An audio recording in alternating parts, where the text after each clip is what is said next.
Oh, by the way, what do you do when you're watching the news at night and you see these things that you certainly don't approve of, but they also scare you to death?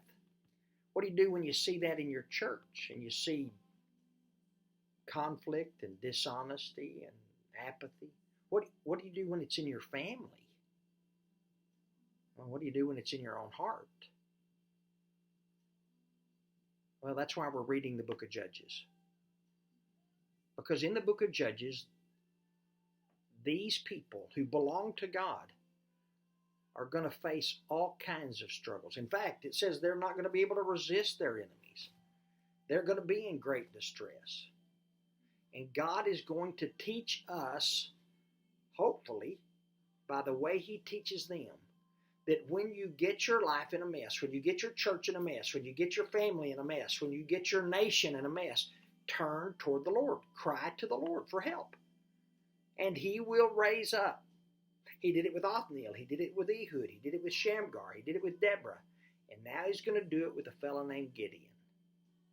But before you, and I know you remember the story, Bible story about Gideon's great battle and his great army that won a great victory for God. But do you know what he was like before? When you get a minute, take 5, grab your Bible, go to Judges 6.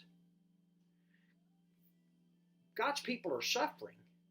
They cry out. And the angel of the Lord comes to find the great judge, Gideon. He's hiding. He's hiding in a wine press, threshing some grain, because he's afraid the Midianites are going to find him. Now, I'm not saying he's a coward. I'm just saying that's how bad it was there. But when the angel finds him, the angel says, verse 12, look. The Lord is with you, O mighty warrior. Didn't that have to strike Gideon as ironic, maybe a little bit sarcastic? And he responds like that. But if the Lord was with us, then why are we in this kind of mess? And if the Lord had done this for us, we wouldn't be in this kind of mess. And why doesn't the Lord do this for us so we can get out of this kind of... That's what He does. Does that sound familiar? Anybody listening, does that sound familiar? Do you ever find yourself when you're scared, distressed, upset, tired, frustrated, and you start blaming God for it? That's what Gideon was doing. Now, the Lord doesn't back off. The Lord doesn't get frustrated with him. The Lord just comes right back at him and says, look at verse 14. Verse 14. Go in the strength you have.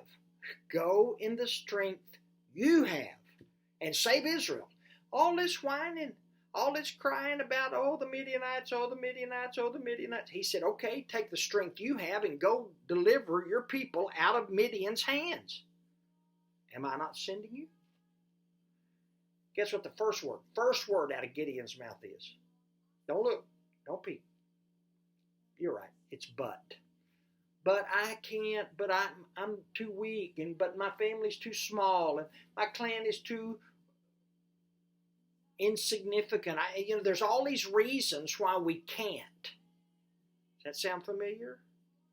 We blame God and then refuse to take responsibility because of what we see is wrong with us.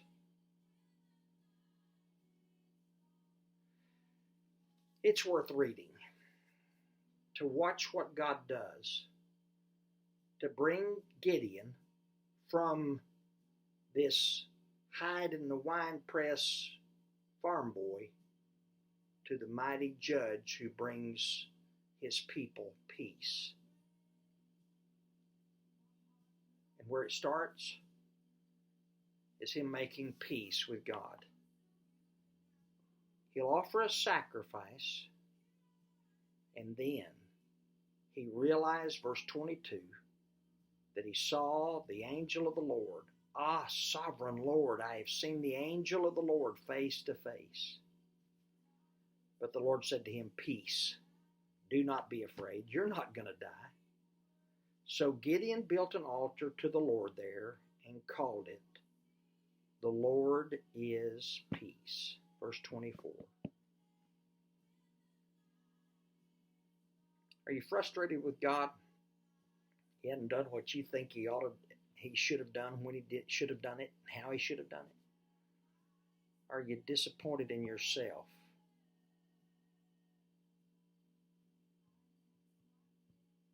Make peace with God. Offer a living sacrifice to God. And make peace with God. And then watch what God can do with you.